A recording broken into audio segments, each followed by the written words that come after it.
Constable arrested in shootout narcotics sting in St. Elizabeth. A constable attached to the Marine Division of the Jamaica Constabulary Force JCF was arrested on Thursday, June 20, following an internal narcotics investigation conducted by the JCF's Counter-Terrorism and Organized Crime Branch CTOC. Constable George Jr. Powell, stationed at the Port Antonio Marine Division, was arrested along with 2 other men believed to be Haitian nationals without identification. According to a release from the JCF's communication arm, a Great Theatre Ice bus with 3 men aboard was intercepted during an operation. This resulted in the discovery of 40 knitted bags of compressed ganja. The ganja is suspected to weigh over 500 pounds. The police say this recent arrest underscores their relentless pursuit of criminals regardless of their uniform or position. No one is above the law, and we will pursue criminals wherever they are found, even within our own ranks. There is no room in the Jamaica Constabulary Force for individuals with criminal intent who display a willingness to compromise the privileged position they occupy as members of our organization, the release on Friday stated. We hold our members of our organization in high regards of conduct and integrity, and any breach of these standards will be meted with decisive action to preserve the honor and trust bestowed upon the JCF by the public. As such, we make no apology for our rigorous internal investigations and hold no embarrassment in our efforts to root out criminal behavior. The statement goes on to say that the police officer is defined not by the uniform they wear, but by their actions and adherence of the law, and the JCF is proud of its steps taken to rid the organization of criminal elements. Investigations into the incident are ongoing. Submachine gun seized in downtown Kingston. A submachine gun was seized by the police in downtown Kingston Friday afternoon. The weapon was seized after police retrieved a bag dropped by one of 2 men who they accosted in the Railway Market in Kingston Western Police Division. Reports reaching reporters are that about 1:10 p.m., a foot patrol team from the division was in the market when they noticed 2 men. The men, the police said, were acting in a suspicious manner. One of them reportedly had a blue bag in his hand. The officers accosted the men and they dropped the bag and ran. The police said the bag was retrieved, searched and allegedly found to contain a submachine with 3 rounds of 9mm cartridges. The 2 men managed to escape but are still being sought by the police. All 11 neonates safe after fire at hospital. The Southern Regional Health Authority SRHA says 11 neonates on the Neonatal Intensive Care Unit NICU at Mandeville Regional Hospital in Manchester are safe following a minor fire at the facility on Friday.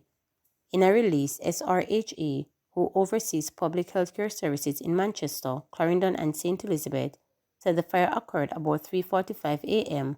when staff members were alerted by smoke coming from a ward which houses the NICU. Investigations reveal that smoke was coming from an uninterrupted power supply UPS device, which resulted in the fire. The fire department was called and the small fire extinguished. The health authority said staff members immediately removed the 11 neonates newborns and relocated them to an appropriate area of the pediatric ward. Following an assessment, all newborns and staff members are safe, the release stated. Chief Executive Officer at Mandeville Regional Hospital, Alwyn Miller, said a preliminary cleanup was done immediately after. We are not proposing to move the patients back into the space immediately.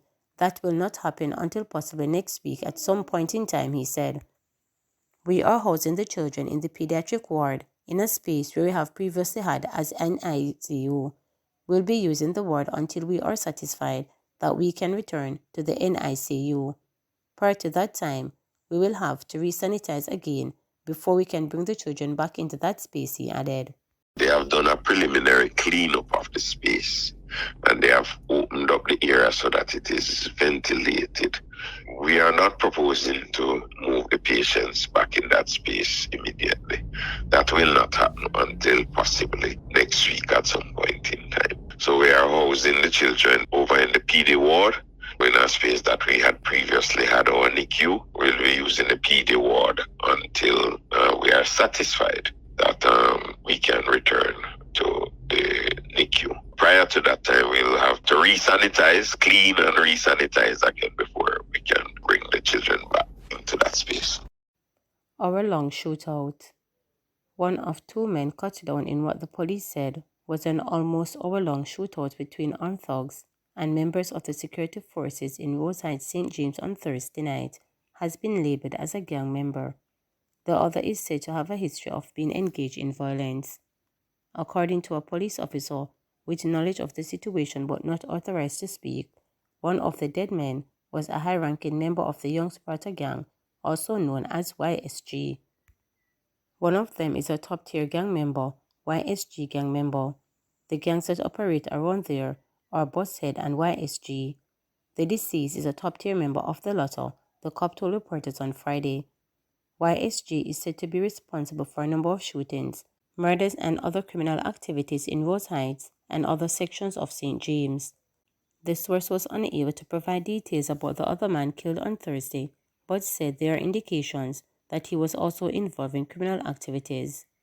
According to Operations Officer for St. James, Deputy Superintendent of Police Linwar Edwards, during an intense battle that began about 9:40 p.m. Thursday and lasted between 45 minutes to an hour, then fired at the police from rooftops, streets and neighboring premises. He said a group of men who had converged at a section of St. Crescent began shooting at members of the police joint military team who were in the community. The fire was returned and when the shooting subsided, two of the armed men were found suffering from gunshot wounds. They were taken to Conner Regional Hospital where they were pronounced dead. No member of the security forces was injured during the incident. Two firearms were recovered at the scene. When contacted Friday afternoon, DSP Edwards said, "They have not been properly identified as yet, but we are awaiting relatives or others who can help to come and identify them before anything else can be said officially," he told reporters. In the meantime, Edwards said the security forces were maintaining a presence in the area, but things are going smoothly at this time.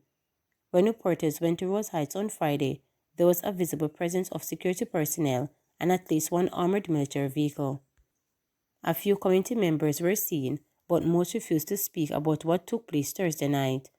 "I didn't know fish shot I hear in a long time. It wasn't anything good," said the sole individual who was speaking.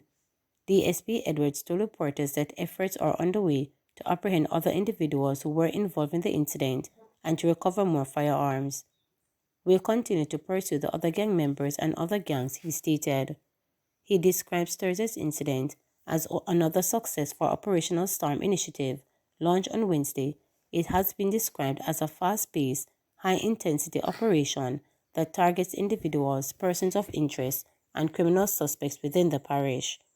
Edwards also noted that about 5 p.m. on Thursday, in another joint police-military operation, two women were arrested on reasonable suspicion of being in possession of a prohibited weapon. A Taurus 9mm pistol, along with 5 rounds, was allegedly found during a search conducted at a particular premises. On Wednesday, hours after Operation Storm was launched, two brothers who were wanted by the police turned themselves in.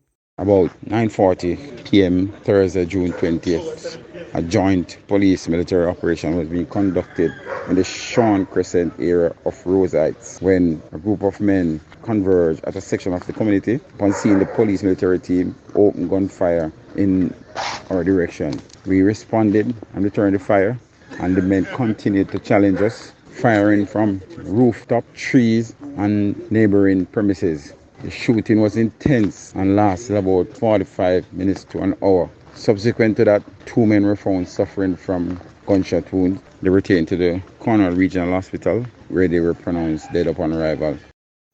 Rev freed of gun-related charges. St. Elizabeth resident Godfrey Martin, otherwise called Rev, has been freed of conspiracy to illegally import firearms and ammunition.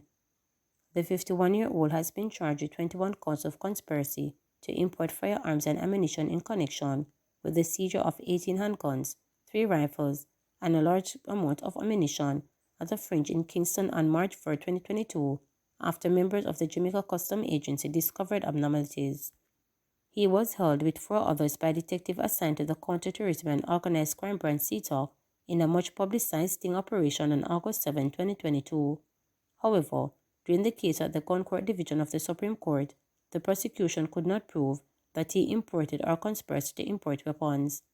Martin's attorney submitted a no-case submission, and the judge agreed that there is no evidence for him to be answering to.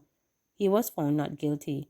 He was represented by King's counsel Jacqueline Samuels Brown and Everton J. Dwyer. Please remember to subscribe, like, share, and click the notification bell for daily updates.